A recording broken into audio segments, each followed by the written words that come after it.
Hello again, room 13. Today we will be reading Pete the Cat, The Great Leprechaun Chase by James Dean. And this book is really cool. It has a poster, it has some stickers and cards that you could give out to friends if you guys purchase this book.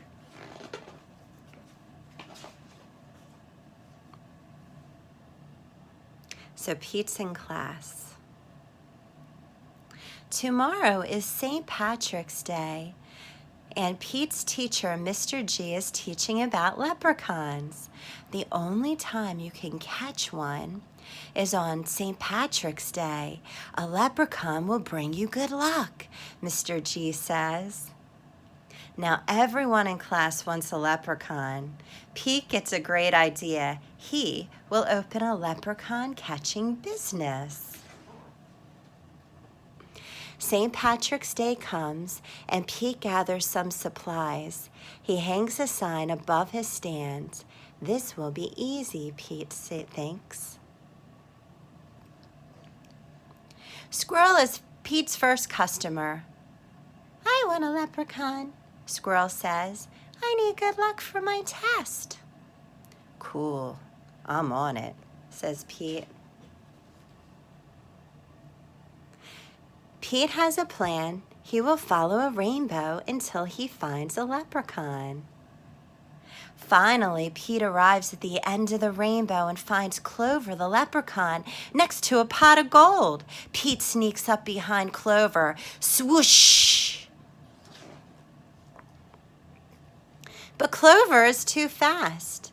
Did you think you could catch me so easily? He asks.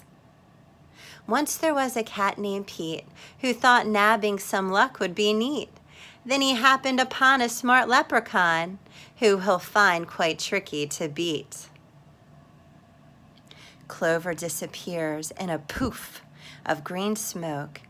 Pete will need a new plan. That afternoon, Gus visits Pete's lucky leprechaun catchers. I want a leprechaun, Gus says. I need good luck for my band recital. Pete says, I'll see what I can do.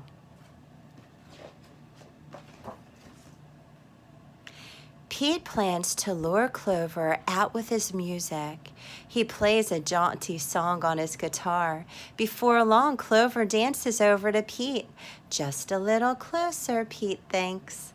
Suddenly, Clover starts spinning around Pete.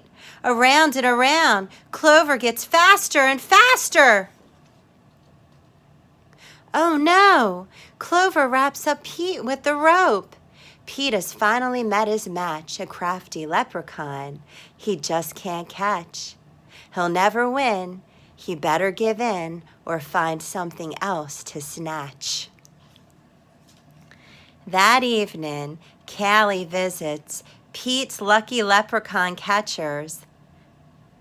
I want a leprechaun, Callie says. I need good luck for my tennis match. Says Pete. St. Patrick's Day is almost over. There isn't much time left to catch a leprechaun, but Pete won't give up yet. Pete sets a trap for Clover. Before long, Clover tiptoes up to the trap and sniffs the air. I love candy, he whispers, peering under the trap. Pete waits very quietly. Crash! Pete rushes over and checks underneath the trap, but it's empty. Clover slips away. Pete has tried many a plot, but still I haven't been caught. And isn't it dandy? I've even got candy, while Pete ends up with squat. Nothing. He has nothing. Pete has an idea. He follows the trail of spilled candy to Clover's secret hideout. Pete sneaks up behind Clover. Swoosh! Pete finally catches Clover. Why do you want me? Clover asks. I'm helping my friends who need some extra luck, Pete says. Luck doesn't come from having a leprechaun, says Clover. You and your friends have each other. That already makes you as lucky can be. Could Clover be right? Pete is one lucky cat. A lucky cat doesn't need a lucky leprechaun. He lets Clover go. Pete decides he will be the good luck his friends need. He helps them out himself. Pete helps Squirrel study for his test. Squirrel aces it.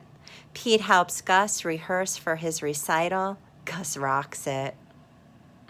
Pete helps Callie practice for a match. Callie wins it. Clover magically appears. Good job, Pete, says Clover. I have one more poem for you. While Clover played hide and seek, Pete learned something unique. The luck that you make beats any luck that you take any old day of the week. Happy St. Patrick's Day. The end. Hope you guys enjoyed the story today. Bye.